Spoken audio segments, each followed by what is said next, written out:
quiero que pasemos y vayamos al libro de Lucas, capítulo 3. Mientras ustedes van abriendo Lucas, capítulo 3, yo no sé cuántos de ustedes conocen a un personaje que es pastor, que se llama Eugene Line.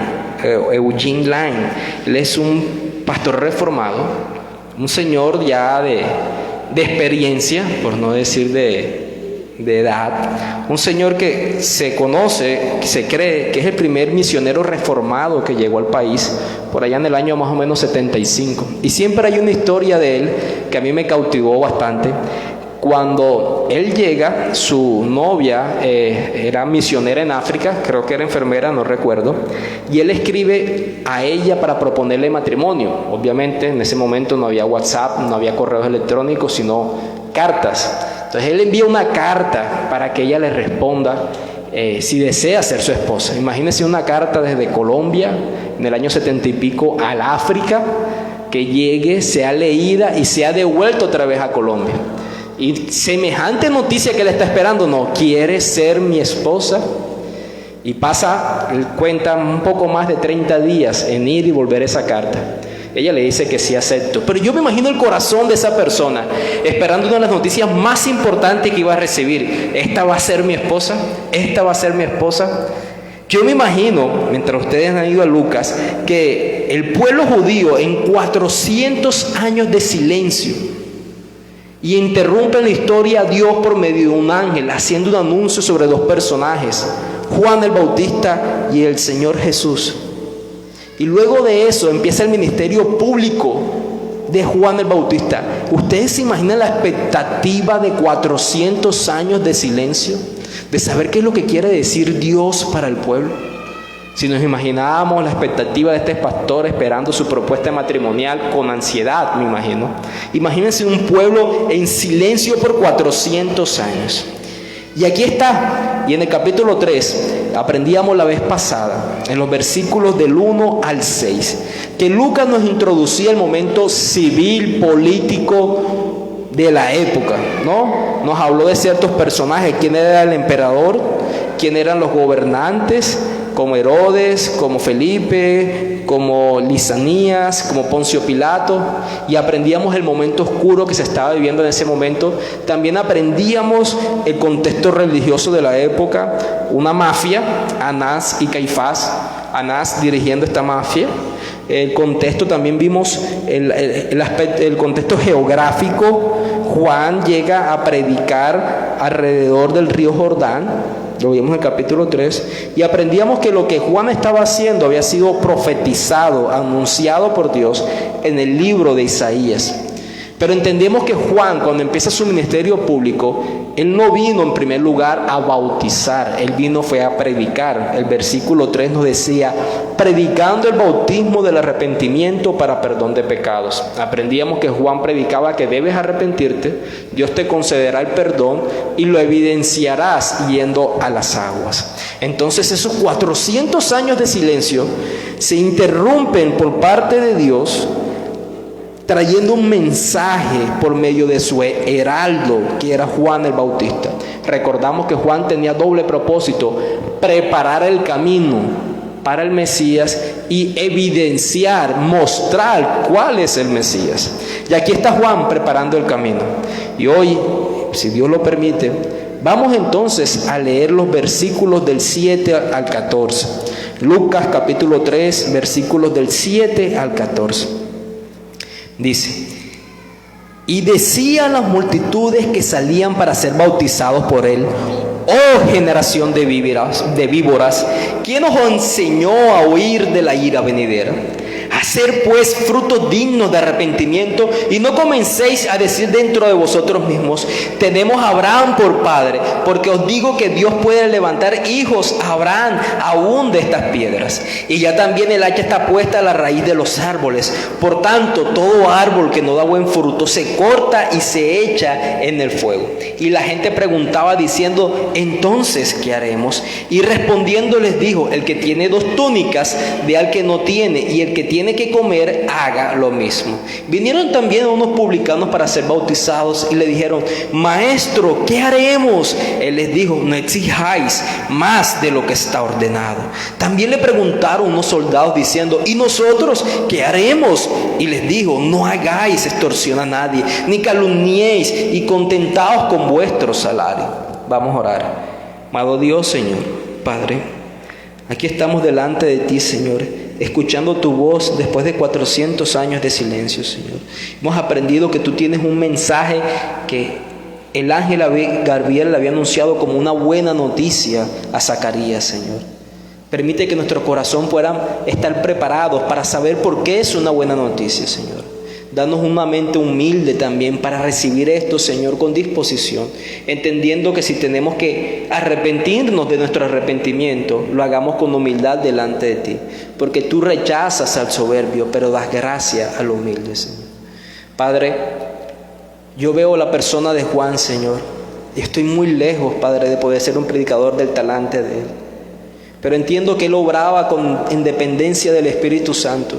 Y es a tu Espíritu Santo a quien pido que por favor obre en esta mañana por medio de mí, Señor. No tengas en cuenta mis muchas debilidades y mis muchos pecados. Y te pedimos que transforme nuestros corazones a medida que vamos viendo este pasaje, Señor. Gracias, Cristo, porque podemos presentar esta oración, porque tú ganaste los méritos para nosotros. Damos gloria a tu nombre. Amén y amén. Sé que muchos de ustedes han sido edificados por grandes sermones en la historia del cristianismo. Quizás algunos de ustedes recuerdan el título Pecadores en manos de Dios, de un Dios airado, predicado por Jonathan Edwards. Un sermón que donde las personas estaban sentadas sentían fuego en sus pies y las personas gritaban, como se ve aquí: ¿qué haremos? ¿Cómo puedo huir de esa ira venidera? Quizás algunos de ustedes recuerdan sermones más cercanos, algunos de sus predicadores que más de pronto le haya sido edificación: MacArthur, Sproul, Miguel Núñez, Sugel Michelin. Pero sé que muchos de ustedes, por lo que los conozco, hay un sermón particular que en cierto momento generó un impacto en nosotros, que es de pastor Paul Washer, que es el que se conoce como mensaje impactante a la juventud. Y el pastor, 2003 creo que fue ese evento, él está predicando en un evento para jóvenes. Y después que ha sucedido un gran desorden donde parecía más una discoteca que una serie de predicaciones de la palabra de Dios por varios días, cuando le corresponde su turno, él empieza a predicar con fidelidad la palabra de Dios. Y llega un momento cúlmine donde él le dice a los jóvenes: ustedes no pueden tener como modelo a Britney Spears, ustedes tienen que evidenciar la santidad. Y el público todo aplaude: bravo, bravo. Y él se queda en silencio, se para, los mira a los ojos y les dice: ¿por qué aplauden si estoy hablando de ustedes? Y uno queda como wow. Recordando a este predicador en una de sus historias, de sus videos, él cuenta que una vez va a una universidad, un público secular, a compartir un mensaje. Y el ambiente estaba difícil. Y él hace una introducción donde pudo capturar la atención de ellos. Y llega este personaje, no recuerdo si era en Estados Unidos o en otro país, pero sé que él se para delante de este público y les dice: les traigo una buena noticia y una mala noticia. Ellos quedan todos así. Y les dice él: es una buena noticia o una mala noticia dependiendo del lugar donde te encuentres al escuchar este mensaje.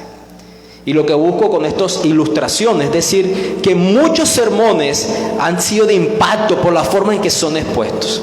Y en la mañana de hoy quiero que ustedes y yo podamos ver uno de los sermones más contundentes para mí, o más fieles a las verdades de las Escrituras que podemos ver en esta mañana. Juan era un predicador. Juan vino en un contexto donde aún no sabíamos qué era peor, si los líderes civiles, los líderes gentiles o los líderes religiosos. Juan no vino a complacer al público huyente. Juan vino a ser fiel a lo que las Escrituras decían. Y Juan se para y empieza a predicar ahí donde se encontraba, cerca del río, en el desierto. Y las multitudes vendrían a él. Y en forma exclamativa, yo no me imagino diciendo el tono de Juan: Pero Juan tuvo que haber dicho: oh generación de víboras, ¿quién nos enseñó a huir de la ira venidera? ¿Ustedes se imaginan eso? Acercarse a escuchar un mensaje de Dios y que te reciban con ese saludo. ¿Tú cómo harías? ¿Te quedarías en shock? ¿Media vuelta y me devuelvo para mi casa? Y así empieza Juan, con un propósito, anunciando en su sermón una introducción, dando un veredicto y haciendo una pregunta. Y vamos a ver en esta mañana entonces, cómo podemos estudiar este sermón. Vamos a ver ese contenido de ese sermón y vamos a ver unas aplicaciones para ese momento y para nosotros.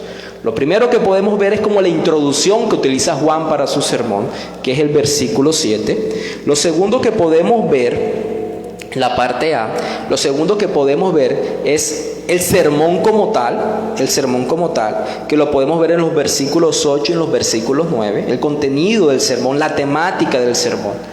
Y lo último que podemos ver es como las aplicaciones que Juan hace de su sermón en diferentes contextos de personas, que son los versículos del 10 al 14. Y estando aquí, teniendo eso claro, entonces si estamos en el versículo 7, nos encontramos en ¿dónde? En la introducción. ¿Y qué introducción, no? Que no me imagino parándome delante de ustedes y diciéndole: generación de víboras, generación de víboras.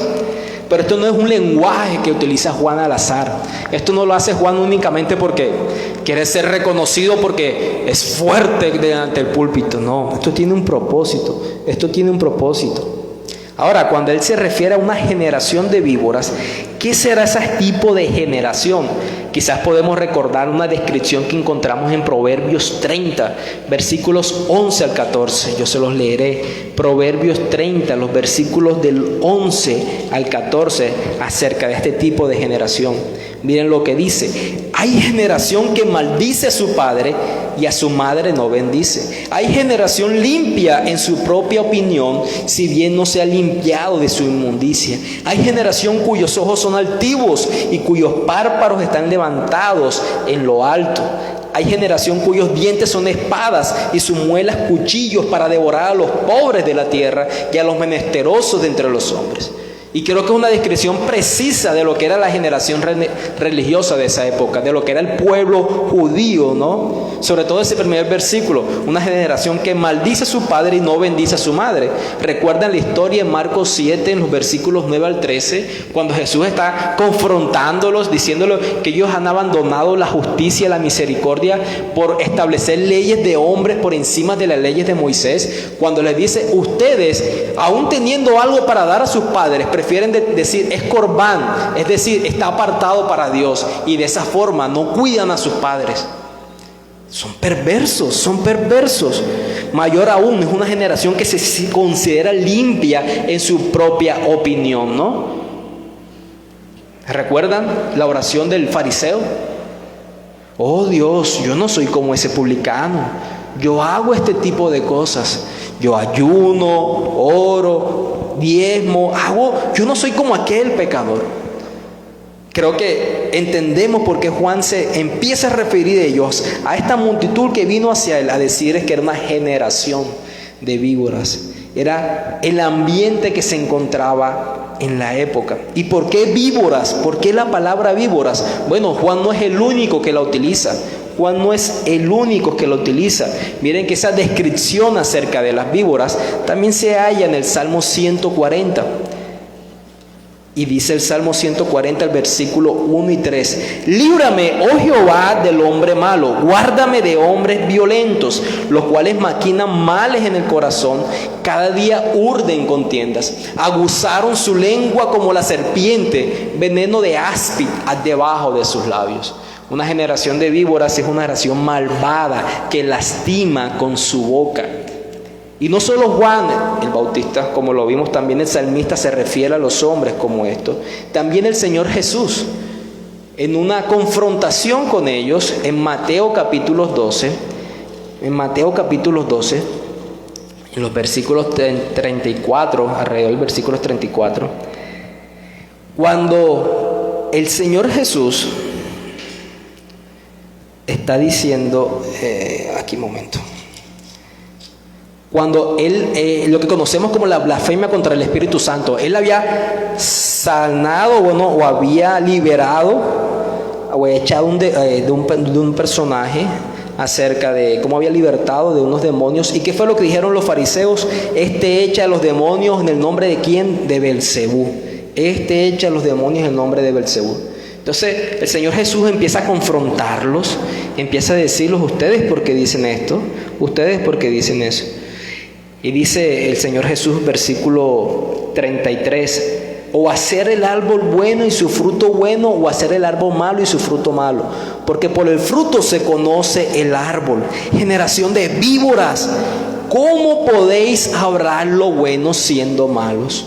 Porque de la abundancia del corazón habla la boca. Una referencia cuando se le decía a alguien víbora en ese contexto judío, es que al igual que la serpiente que destila veneno para lastimar, tú lastimas a las personas con tu vocabulario, tú lastimas a las personas con tus juicios y con tus veredictos, con tu forma de proceder. Incluso aquí ya vemos una misma relación que como Juan el Bautista: frutos y perversidad dentro de la persona. Aquí vemos una relación. Ahora, ¿quién más que el pueblo judío para saber a quién se refiere cuando te dicen generación de víboras?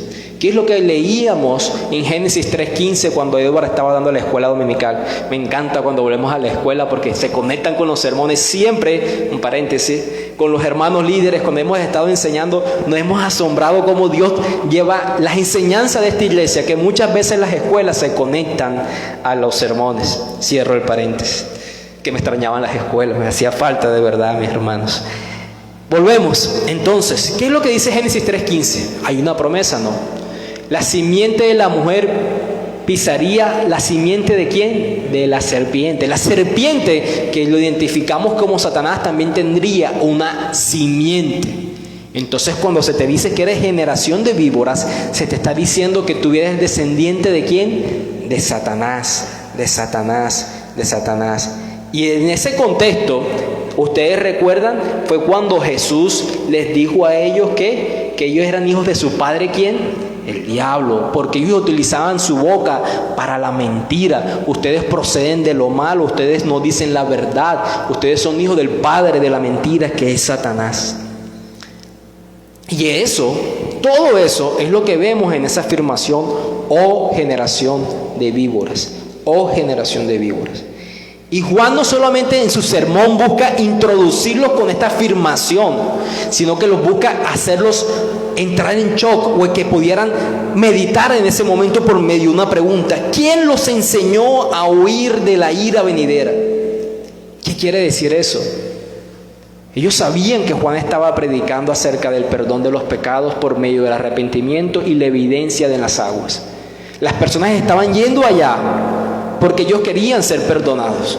Significa que ellos sabían que habría un momento donde serían juzgados. Y Juan les pregunta: ¿quién les dijo a ustedes que pueden huir de la ira de Dios viniendo a las aguas? ¿Quién se los enseñó? ¿Quién les dijo? Y cuando vemos esa expresión de la ira venidera, tenemos que comprender que Juan les estaba recordando que esta ira viene sobre el hombre por una naturaleza no regenerada. La ira de Dios está sobre el hombre que no ha sido cambiado en su corazón, es decir, sobre el impío, sobre el incrédulo. Es como dice Efesios 2, versículo 3, que antes nosotros nos satisfacíamos en los deseos de la carne porque éramos hijos de ira. Pero esta ira venidera también Juan tiene presente, y ellos también, porque conocen lo que la Biblia muestra acerca de estos contextos, que el derramamiento final de esta ira está reservada para el futuro. No era un momento ahí, era un suceso que pasaría después. Como dice Efesios 5:6, la ira de Dios viene sobre los hijos de desobediencia. Y esta ira venidera, además, tendría su manifestación final en relación con la segunda venida del Mesías. Malaquías 4:1 nos dice que viene el día ardiente como un horno. Ellos entendían que esa ira venidera era el juicio de Dios que llegaría en un momento, que estaban bajo esa ira en ese momento, porque Dios está irado contra el pecador todos los días, pero que sería derramada finalmente en un suceso futuro que tenía en relación con la segunda venida del Mesías. Y ahí están ellos, siendo interrogados por Juan. Ahí están ellos siendo interrogados por Juan, cuando Juan les dice: ¿quién les enseñó que ustedes pueden venir a lavarse y con eso huir de la ira de Dios? ¿Quién les enseñó eso? ¿Quién les dijo que ustedes pueden huir de la ira de Dios siendo mojados en esta agua? Y entonces Juan, al capturar la idea de ellos, de que ellos pensaron que por un acto externo de sumergirse en las aguas eran librados de la culpabilidad de sus pecados, Juan expone su idea, Juan expone el tema principal de su sermón, y es lo que vemos en los versículos 8 y 9, y nos da paso para nuestro segundo punto. ¿Cuál es el tema principal del sermón de Juan? Haced pues frutos dignos de arrepentimiento. Haced pues frutos dignos de arrepentimiento. Ahora, ¿qué desea Juan hacerles ver a ellos acerca del arrepentimiento que ellos creían tener porque querían huir de la ira de Dios? Que ese arrepentimiento tenía que tener una evidencia. Tenía que tener una evidencia. Mis hermanos, recuerden que lo que Juan estaba haciendo no era espantar a las personas que se iban a acercar en busca de Dios. Juan estaba predicando unas buenas noticias, como anunció Gabriel a Zacarías, o como nos dice Lucas en el versículo 18. Con estas y otras muchas exhortaciones anunciaba las buenas nuevas al pueblo. Aunque no parezca hasta aquí, Juan estaba dando una buena noticia. Juan estaba dando una muy buena noticia. Y era una tan buena noticia que el mismo Jesús también le había dado, o le iba a dar. No le había dado porque todavía no ha empezado su ministerio. El mismo Jesús también le había dado, y él predicaría acerca del arrepentidos también. Arrepentidos porque el reino de los cielos se había acercado. Juan tiene en mente decirles a ellos: el arrepentimiento que ustedes creen que profesan por venir a las aguas no es el arrepentimiento que aprendemos en las Escrituras. No es el arrepentimiento que los profetas nos enseñaron. Vamos a Isaías. Escuchemos la voz de Isaías en el capítulo 1. Ustedes recuerdan a Isaías en el capítulo 1, por ejemplo, cuando Isaías nos dice en el versículo 6 la condición del pueblo judío de esa época: desde la planta del pie hasta la cabeza no hay en él cosa sana, sino herida, hinchazón y podrida llaga. No están curadas, ni vendadas, ni suavizadas con aceite. No estaba describiendo únicamente una condición física. Está haciendo una relación de la lepra con el pecado, por la consecuencia de su pecado. Y Isaías sigue haciendo esa descripción más adelante, y a partir del versículo 10 hace un llamado al arrepentimiento. Dice en el versículo 11, por ejemplo: ¿para qué me sirve, dice Jehová, la multitud de vuestros sacrificios? Hastiado estoy de holocausto, de carneros y deseo de animales gordos. No quiero sangre de bueyes, ni ovejas, ni machos cabríos. En pocas palabras, esas acciones externas, como creer que vienen a las aguas, no es lo que yo estoy pidiendo que ustedes hagan como manifestación de su arrepentimiento.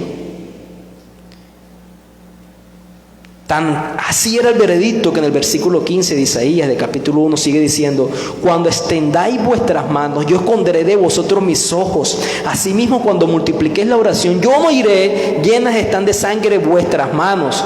Y a partir del versículo 16, escuchen lo que el llamado del profeta Isaías hace al pueblo judío como verdadero arrepentimiento: lavaos y limpiaos, quitad la iniquidad de vuestras obras delante de mis ojos. Dejad de hacer lo malo, aprender a hacer el bien, buscar el juicio, restituir al agraviado, hacer justicia al huérfano, amparar a la viuda. Y ahí sí, venid luego, dice Jehová, y estemos a cuenta. Si vuestros pecados fueran como la grana, como la nieve serán emblanquecidos. Si fueran rojos como el carmesí, vendrán a ser blancos como la lana.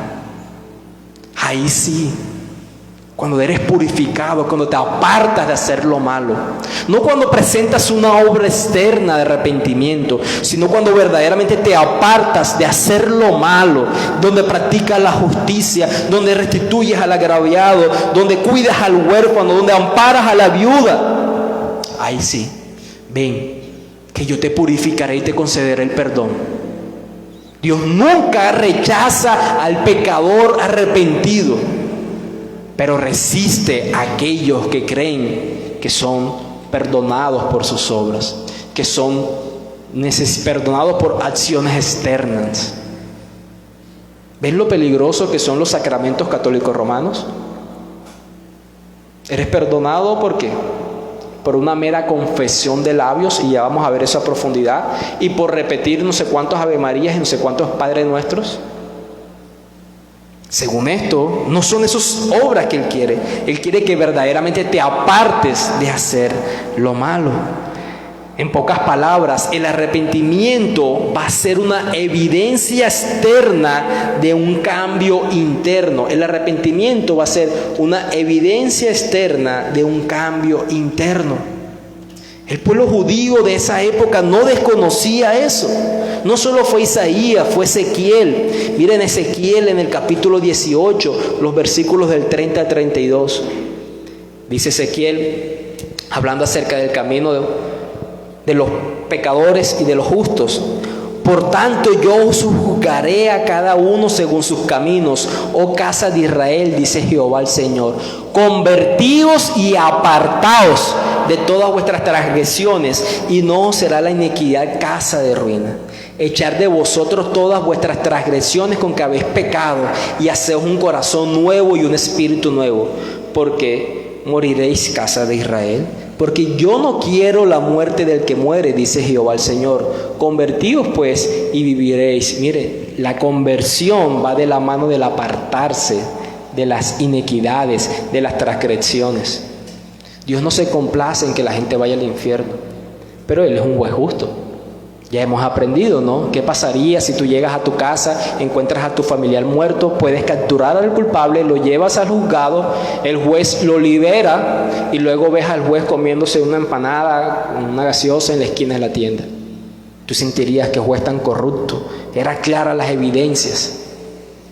Dios no es un juez corrupto, Él es un juez justo, pero Él decide y desea que quienes buscan el perdón de los pecados lo hagan con un arrepentimiento genuino. Y es lo que Juan les está diciendo a ellos.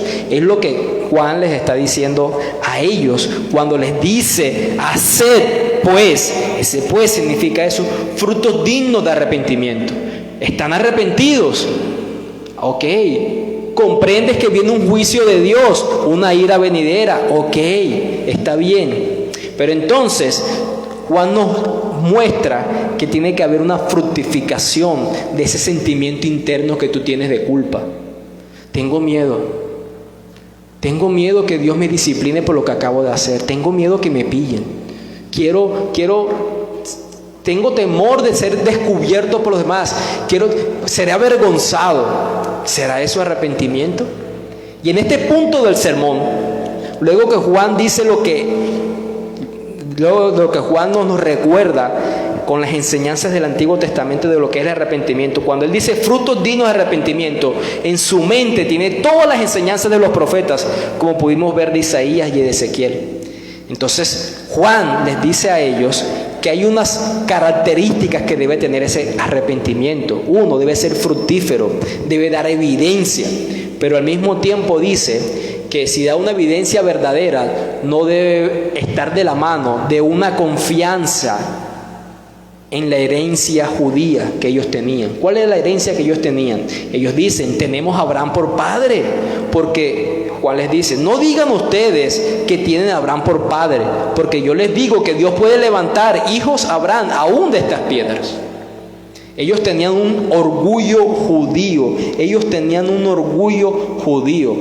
creían que eran del pueblo de Dios porque su linaje étnico descendía del padre Abraham. Y aprendemos, por ejemplo, de Pablo en su teología sistemática, en la carta a los Romanos. El primer capítulo atiende a los gentiles en su pecado. En el capítulo 2 atiende ¿a quién? A los judíos.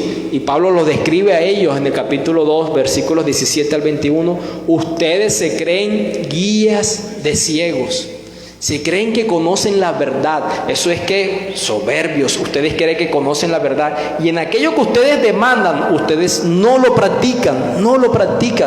O las palabras del Señor Jesús en Juan capítulo 8, en los versículos 44, precisamente cuando ellos también decían, y Él los confrontaba, ellos decían: nosotros somos hijos de Abraham, nosotros somos hijos de Abraham, nosotros no tenemos que ser libertados, siempre hemos sido personas libres. Entonces el Señor Jesús en el Juan 8, versículo 39 les dice: si ustedes fuesen hijos de Abraham, las obras de Abraham harías. Ahí es cuando les dice en el versículo 44, ¿no?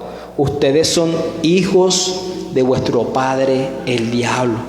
Entonces una de las cosas que Juan está diciendo es: el arrepentimiento tiene que dar una evidencia, tiene que dar fruto. Pero el arrepentimiento tienes que comprender que no se te otorga por herencia. No se te otorga, en ese caso el pueblo judío, porque seas descendiente de Abraham. Y de forma irónica les dice: Dios tiene tanto poder que puede hacer descendiente de Abraham de estas piedras.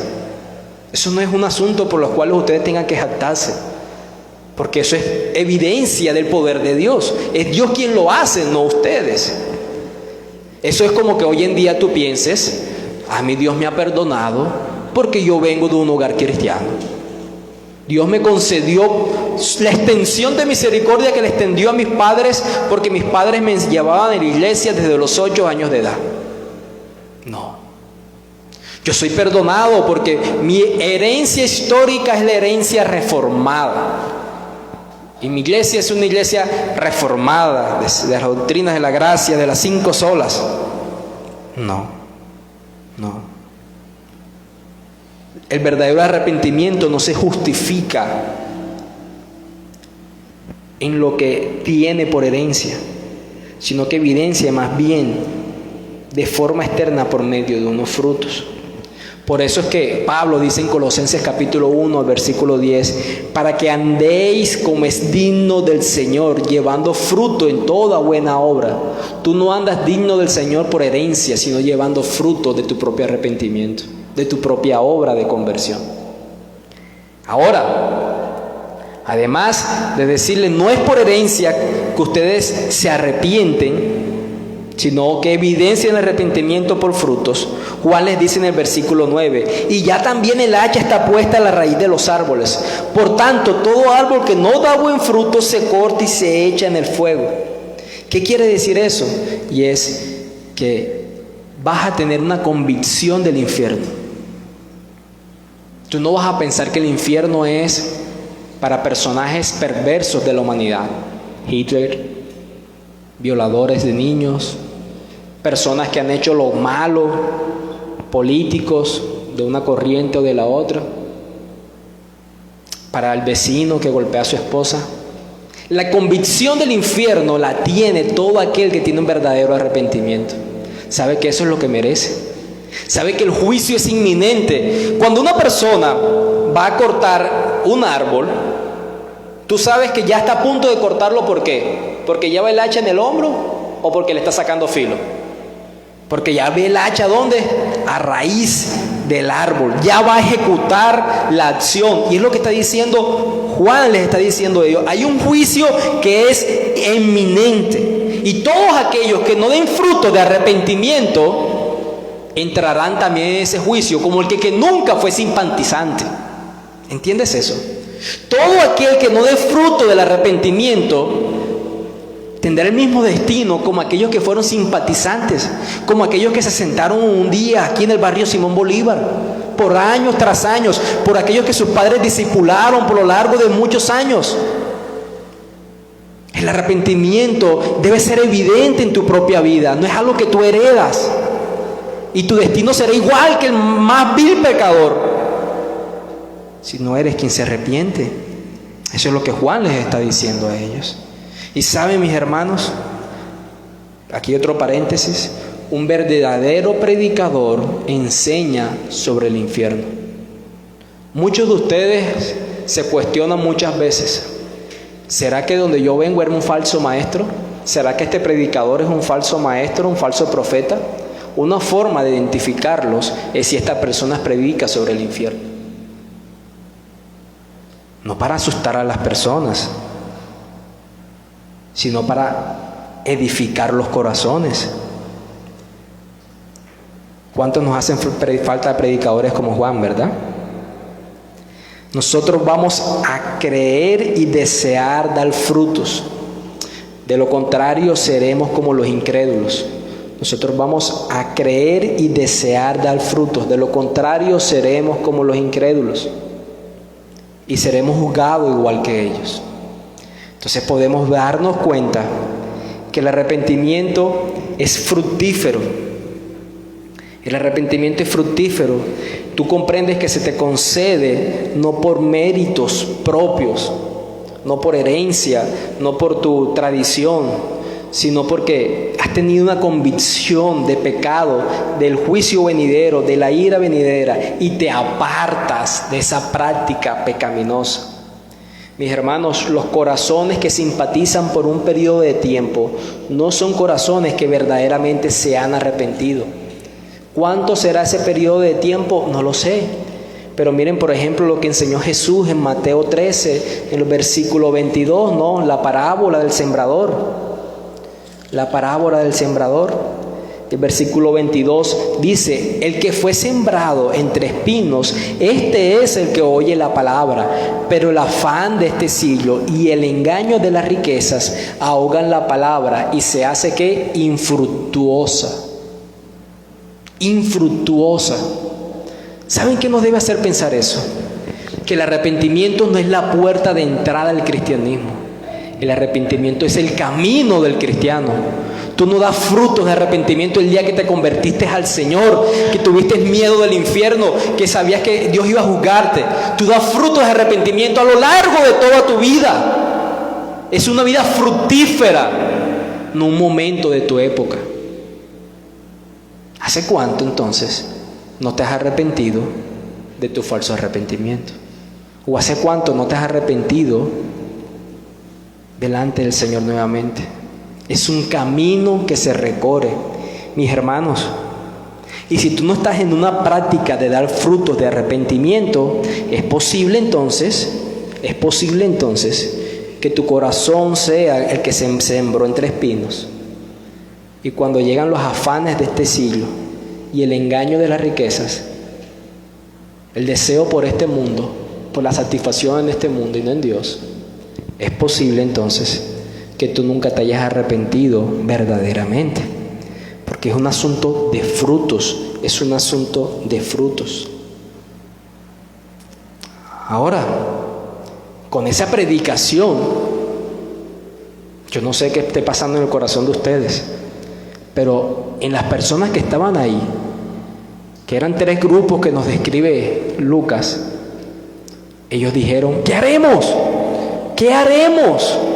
¿Cómo hago esto? ¿Qué pasaría? Yo sé que algunos de ustedes, no sé, en una situación tan trágica como estamos viendo financieramente, salieron 1000 cupos de empleo para la ciudad y tú sabes las necesidades que tú tienes. ¿Qué harías tú? ¿No serías insistente? Oye, ¿cómo? ¿Dónde llevo la hoja de vida? ¿Dónde soluciono esto? Bueno, ellos tuvieron un despertar en su corazón y preguntaron: ¿qué haremos? Y en los versículos del 10 al 14 vemos 3 grupos. Alguien que Lucas denomina como la gente, que no incluye ni a publicanos ni a soldados.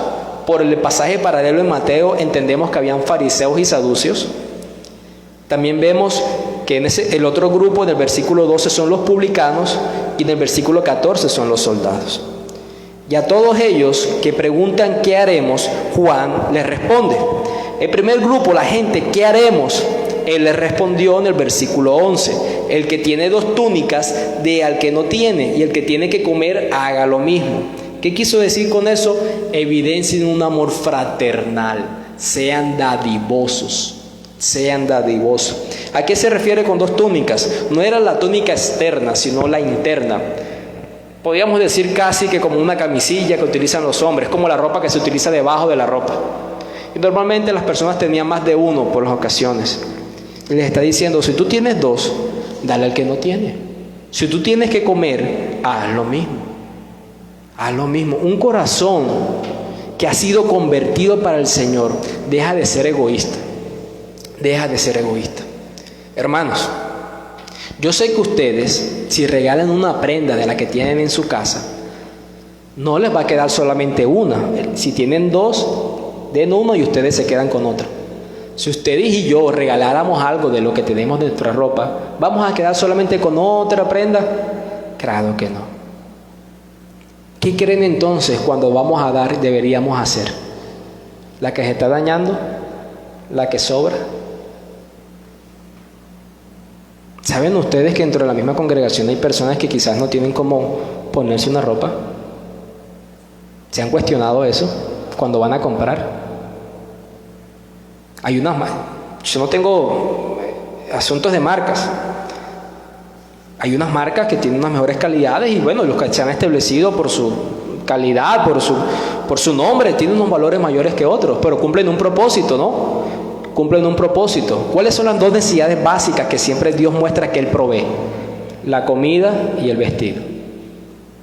Tú puedes ser suplido en tu necesidad, no con la prenda que te cuesta 200, sino con la que te cuesta 100 y dar otra de 100 a otra persona. Ustedes y yo testificamos arrepentimiento, nuevo corazón, supliendo las necesidades en ropa y comida de las personas que Dios nos pone a nuestro lado. O acumulamos donde el hollín y la polilla se lo come, o preferimos acumular donde no sucede eso. Donde no sucede eso. Entonces, un corazón que se arrepiente verdaderamente va a practicar amor fraternal y la dadivosidad. Conoceréis que son mis discípulos amándose unos a otros. Amando. Es evidencia que amas a tu hermano cuando ayudas en nuestras necesidades. Es evidencia que te amas a ti mismo cuando solo piensas en ti al momento de dar. ¿Cuál es el segundo grupo? Versículos 12 y 13. A los que ellos llaman publicanos. Eran unos publicanos. Y ellos le dijeron: Maestro, ¿qué haremos? ¿Recuerdas quiénes eran los publicanos? Los cobradores de impuestos. Eran personas judías al servicio de los romanos que le cobraban impuestos a los propios judíos. El pueblo judío los veía como traidores, los veía como personas que los engañaban, como que traidores que se habían aliado con el pueblo invasor. Así los veía el pueblo judío a los publicanos. ¿Y qué les dice a ellos? No exijáis más de lo que está ordenado. Miren que no condena el cobrar impuestos. Mire que no condena que ellos fueran publicanos. Él no condena eso. Él condena la acción de su corazón de ser ¿qué? Estafadores. De ser estafadores. ¿Por qué? Porque un estafador es alguien que es codicioso. Un estafador es alguien que es codicioso. Entonces, si tú te arrepientes, ¿cómo debe ser tu proceder? Con honradez. Con honradez. ¿Cómo eres tú cuando vas a hacer algún tipo de negocio comercial? ¿Quieres ir de aventajado? ¿Quieres ir de por delante? ¿O eres equitativo? ¿Cobras más de lo que está establecido? ¿Te aprovechas más de lo que deberías tener? Un verdadero arrepentimiento va a practicar la honradez y se va a apartar de la codicia. Y el último grupo son los soldados. Versículo 14. También le preguntaron unos soldados diciendo: ¿y nosotros qué haremos? Y les dijo: no hagáis extorsión a nadie, ni calumniéis, y contentaos con vuestro salario. Hermanos, esto pasa desde siempre, que la autoridad se aprovecha de su cargo para, ¿cómo decirlo? No seamos irrespetuosos. Para apropiarse de lo que no es de ellos.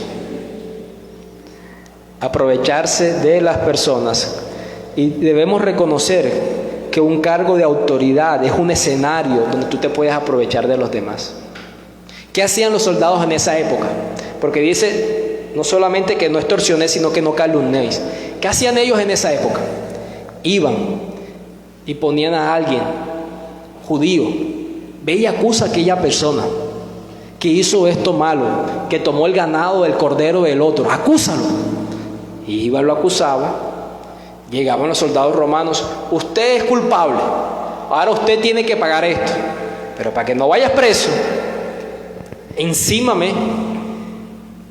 Como, bueno, no vamos a ser irreverentes, hay tantas cosas que se dicen de los policías de tránsito. Encímame esto. Yo tengo 100 maneras en que podemos solucionar este problema. Y después repartían entre el que le envió y esto. Ese es el proceder de los soldados.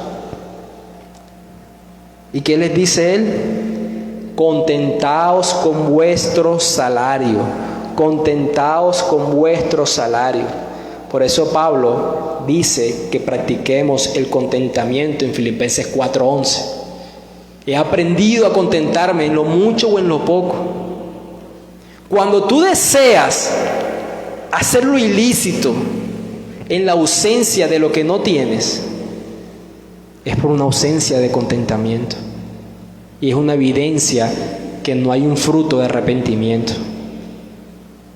Cuando tú deseas no pagar tus impuestos, cuando tú deseas no cumplir con lo que la ley ha establecido que tienes que pagar, entonces es una evidencia que no hay contentamiento. ¿Viene el contraste? La falta de arrepentimiento, las prácticas que se dan, pero cuando tú te has arrepentido, ¿cómo deberías evidenciarlo? ¿Ven la parte aplicativa del sermón de Juan? Recuerde que estamos estudiando un sermón y exponiéndolo al mismo tiempo. La parte práctica dentro de la ilustración.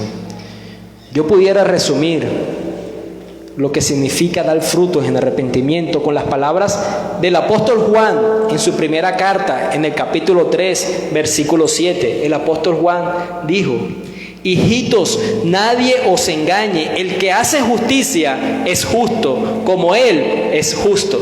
Tú quieres saber si te has arrepentido, practicarás la justicia, practicarás la rectitud.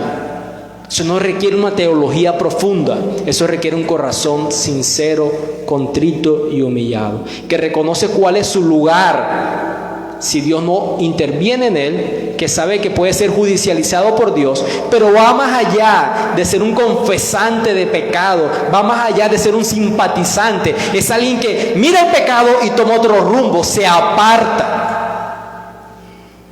No es alguien que pueda llamar al pecado como amigo, sino más bien que lo aborrece y lo evidencia dando frutos, no un día, no el domingo, sino todos los días de su vida. Todos los días de su vida. Mis hermanos, el mensaje del arrepentimiento no es para las personas que tú ves que viven con la inmoralidad más detestable para ti. Esos vecinos que uno no sabe si eso es una casa o un burdel o una licorera. El arrepentimiento no es para los políticos que nos están desangrando las arcas de este país. El arrepentimiento es un mensaje que todos tenemos que evaluar y practicar. Las palabras del Señor Jesús en Lucas capítulo 13 así lo revelan, versículos del 1 al 5. En este tiempo estaban allí algunos que le contaban acerca de los galileos, cuya sangre Pilato había mezclado con los sacrificios de ellos. Respondiendo Jesús les dijo: ¿pensáis que estos galileos, porque padecieron tales cosas, eran más pecadores que todos los galileos? Yo les digo, no, antes, si no se arrepienten, todos pereceréis igualmente. O aquellos 18 sobre los cuales cayó la torre en Siloé y los mató, ¿pensáis que eran más culpables que todos los hombres que habitan en Jerusalén? No, antes, si no se arrepienten, todos pereceréis igualmente. El mensaje del arrepentimiento no es para el pecador con el que tú convives. Es para la imagen que tú ves en el espejo cuando te paras delante de él. Para ti y para mí. El arrepentimiento no es una práctica de un día, es una práctica constante. Ay de nosotros cuando no demos fruto de arrepentimiento. Porque el hacha está puesta en la raíz del árbol. Y serán arrojados a un fuego que nunca acaba y que es interminable. Para terminar, la predicación de Juan de las buenas noticias no son exclusivamente acerca de que te arrepientas tu pecado. El Evangelio no solamente es una buena noticia porque se te llama al arrepentimiento, sino porque se te muestra a tu Salvador. ¿Cómo puedes ser librado de esa culpa de la que te estás arrepintiendo? Y Juan lo hace a partir del versículo 15 y 16. Pero para eso tendrás que venir el próximo domingo y estar aquí sentado y escuchar cómo Juan sigue su sermón. Vamos a orar. Amado Dios, Señor, Padre, gracias por tu mensaje para nosotros, Señor. En una época donde se promueve, Señor, exaltar más al hombre y no humillarse delante de ti, es un mensaje que tenemos que meditar, que no se trata que sea aplicado para otros, sino para nosotros mismos, Señor. Como el Señor Jesús dijo, no se trata de aquello, sino de nuestro propio arrepentimiento personal, Señor.